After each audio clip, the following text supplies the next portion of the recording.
કહેવાય છે eyes are the doorway to the mind. જ્યારે આંખ ફિક્સ અને અનમૂવિંગ હોય છે ત્યારે માઇન્ડ પણ સ્લોલી બીકમ સ્ટેડી. રિલેક્સ. હવે આપણે કરીશું પ્રાણ મુદ્રા. આ ક્રિયામાં છેલ્લી 2 આંગળીઓને અંગૂઠા સાથે સ્પર્શ કરી બાકીની 2 આંગળીઓને સીધી રાખી બંને હાથને ઘૂંટણ પર મૂકો. હવે આપ તમારા મનને એકાગ્ર કરો શ્વાસ પ્રશ્વાસ પર. धीमे धीमे अपना ध्यान म्यूजिक फॉर मेडिटेशन पे ले आइए. આ ક્રિયા દ્વારા પ્રાણ મુદ્રા મતલબ આપણા શરીરમાં આ મુદ્રાના અભ્યાસથી ઓક્સિજનની માત્રા વધે છે, જેથી ફ્રી રેડિકલ્સથી થતા ડેમેજ જેવા કે cells damage, tissue damage, organ damage એનાથી આપણે રિકવર કરે છે અને ધીમે ધીમે આપણને એક નવું શરીર પ્રાપ્ત થાય છે, માનસિક શાંતિ પ્રાપ્ત થાય છે. આ મુદ્રાના અભ્યાસથી નેત્ર દોષ પણ દૂર થાય છે. પૂરા ધ્યાન म्यूजिक फॉर मेडिटेशन पे. રિલેક્સ. હવે આપણે કરીશું ત્રાટક ક્રિયા. આ ક્રિયા માત્ર આંખને મજબૂત બનાવવા માટે નથી, પરંતુ શ્રી રામકૃષ્ણ પરમહંસના શબ્દમાં કરુણાનો ભાવ પ્રગટ કરવા માટેનો આ પ્રયોગ છે. આ પ્રયોગમાં કેન્ડલ ને તમારા આજ્ઞા ચક્ર સુધી ગોઠવવામાં આવે છે અને એને બરાબર ટગર ટગર જોવામાં આવે છે. અગર આપની સામે કેન્ડલ ન અવેલેબલ હોય તો કોઈ બી એક પોઈન્ટ્સ તમે સામે ઓમ બનાવી લો, સૂર્યને લઈ લો, ચંદ્રને લઈ લો અને એના પર ટગર ટગર જોવાની ક્રિયા છે. નાઉ સ્લોલી ઓપન યોર આઈઝ. ધીમે ધીમે તમારી આંખો વિસ્તારો और વિસ્તારો. જ્યોતિને ટગર ટગર જોતા રહો. હવે આપ અને જ્યોતિ, જ્યોતિ અને તમે. જ્યોતિના મધ્યની અંદર બસ પ્રકાશ સિવાય આપ બહાર જશો નહીં. હવે તમામ અંગોમાં કરુણાનો ભાવ પ્રગટ થઈ રહ્યો છે. અશ્રુધારા ધીમે ધીમે વહન થઈ રહ્યા છે.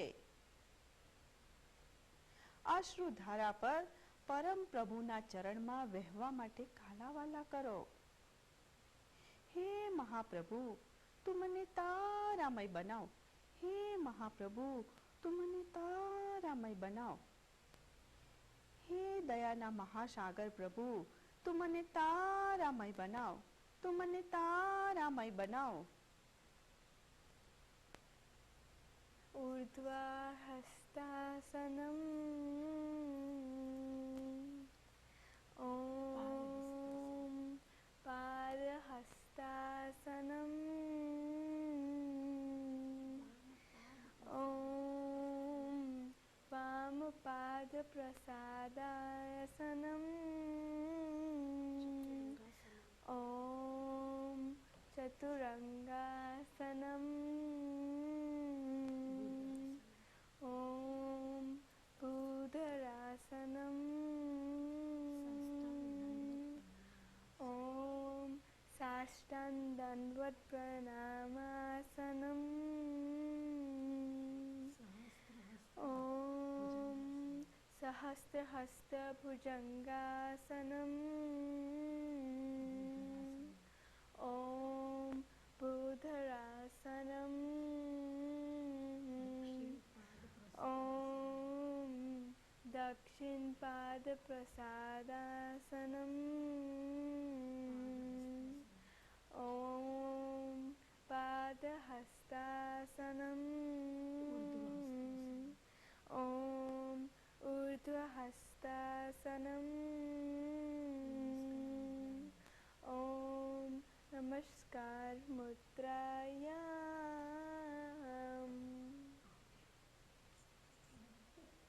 આજે હું ત્રાટક ક્રિયા વિશે થોડું બતાવીશ કે ત્રાટક ક્રિયા આપણે જોઈએ છે કે સૂર્યના થોડા કિરણો મેગ્નિફાઈ ગ્લાસ ઉપર પાડવામાં આવે તો એનાથી આપણે કાગળને પણ બાળી શકાય છે. એના પ્રચંડ કિરણો એટલા પાવરફુલ હોય છે તો મતલબ એ પણ બાળે છે. એ જ રીતે એટલી જ શક્તિ આપણી અંદર પણ છે કે આપણી મન, વાણી, આંખોનું જે શક્તિ છે, એ જે શક્તિ વહન થઈ રહી છે એને જો આપણે એક જગ્યા પર એકાગ્ર કરવામાં આવે, એકત્ર કરવામાં આવે તો આપણી અંદર જબરજસ્ત શક્તિનો સ્ટોર થાય છે. ઇવન આપણે એ શક્તિનો આપણે સારા જન કલ્યાણ માટે પણ આપણે લગાવી શકીએ છીએ. અને આ ત્રાટક ક્રિયામાં એક મીણબત્તી યા ઘીના જ્યોત જલાવીને બરાબર આપણા આજ્ઞા ચક્ર સુધી એ જ્યોતને ગોઠવવાની હોય છે. અને આંખમાંથી પાણી આવે, આપણને આંખમાં બળતરા થાય તો પણ એને જ્યોતને ટગર ટગર જોવામાં આવે છે. જ્યારે આપણી અંદર કરુણાનો ભાવ જાગશે ત્યારે આંખોમાંથી અશ્રુબંધુ વહેવા માંડશે. અને એ સમયે જો ખરા ભાવથી તમે ઈશ્વરને પ્રાર્થના કરશો તો તમે જે માંગશો તે મળશે. અને જે આંતરિક શાંતિ તમારી અંદર જે થશે એમાં હું કહીશ કે એનો કોઈ શબ્દ જ નથી. એ તો જે કરે તેને જાણે કે અનુભવની વાત છે. અને બીજા બેનિફિટ જો કહીશ તો એ છે કે આપણા એકાગ્રતા આવે છે, ચંચળતાનો ભાવ દૂર થાય છે, આંખોનો ચશ્માનો જેનો નંબર કન્ટિન્યુ વધતો હોય એ દૂર થઈ જાય, મતલબ થોડું એને તમે કંટ્રોલ કરી શકો છો. અને જે આનાથી પણ આપણા બ્રેનમાં ચેન્જીસ આવે છે કે તમારી જે જોવાની દ્રષ્ટિ છે, હંમેશા દ્રષ્ટિ આપણી કહેવાય છે કે આપણે નેગેટિવને તરત કેચ કરીએ છીએ તો ધીમે ધીમે આપણો દ્રષ્ટિભાવ બદલાશે, પોઝિટિવિટી તમારી અંદર આવશે, આપણા ઘરનું વાતાવરણ પણ ચેન્જ થઈ જશે. બહેનો માટે આ ખૂબ જરૂરી છે કારણ કે બહેનનો રોલ મેઇન છે આપણા ઘરમાં. સાચી વાત કે એમને તો બહારનું પણ કામ કરવાનું છે, બાળકોને પણ ધ્યાન આપવાનું છે, હસબન્ડનું પણ ધ્યાન આપવાનું છે. ને આપણે જોઈએ છે કે હસબન્ડને કંઈક થાય તો એના પર એને પૂરો પેમ્પર્ડ કરવામાં આવે છે, એના પર પૂરું ધ્યાન આપવામાં આવે છે કારણ કે હેડ ઓફ ધ ફેમિલી. પણ લેડીઝને કંઈ પ્રોબ્લેમ આવે તો અચ્છા ચલો ઠીક થઈ ગયું, એના રૂટીનમાં આવી જાય છે. એટલે આજકાલ આપણે જોઈએ છે કે લેડીઝ પોતાનું ધ્યાન નથી આપતા, પોતાના માટે ટાઈમ નથી આપતા. તો આજે મેં બહુ તમે રોજ દીવો તો કરો છો, 2 મિનિટ તમે જ્યોતને જોતા રહો, બેનિફિટ્સ લઈ લો. સૂર્ય નમસ્કાર સવારે ઉઠ્યા, બ્રશ કરીને આ કરી લો એટલે ઓછા ટાઈમમાં તમે કેનેડામાં વધારે બેનિફિટ્સ લઈ શકો. ખૂબ સરસ ગીતાબેન. અને તમે ખરેખર આ જે અમારા કાર્યક્રમને અનુરૂપ નાનકડી વસ્તુ તમે સૂર્ય નમસ્કાર અને દીવાની જ્યોતિની વાત કરી. આમ રોજબરોજના યુઝમાં, આમ રોજબરોજના જીવનની અંદર ગૃહિણીઓ એને વણી પણ કાઢે અને એના ફાયદા પણ ઉઠાવી શકે. તો બહુ સરસ વાત કરી ગીતાબેન. અને તમે અમને જે આ બધું બતાવ્યું પણ, તમે જે પ્રેક્ટિકલી કરીને બતાવ્યું એના માટે હું ખરેખર ATN તરફથી તમારો ખૂબ ખૂબ આભાર માનું છું.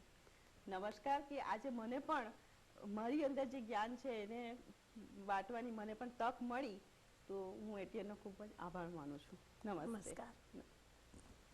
તો આ હતી મુલાકાત ગીતાબહેન સાથેની.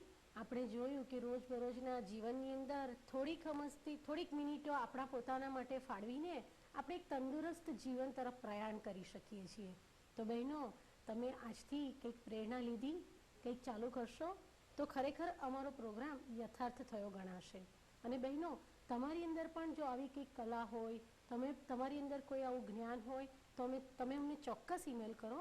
અમારો ઈમેલ એડ્રેસ છે atn@asiantelevision.com. તો આજનો ગૃહિણી કાર્યક્રમ અહીં સમાપ્ત થાય છે. હું નિમિષા શાહ ATN તરફથી આપની રજા લઉં છું. નમસ્કાર.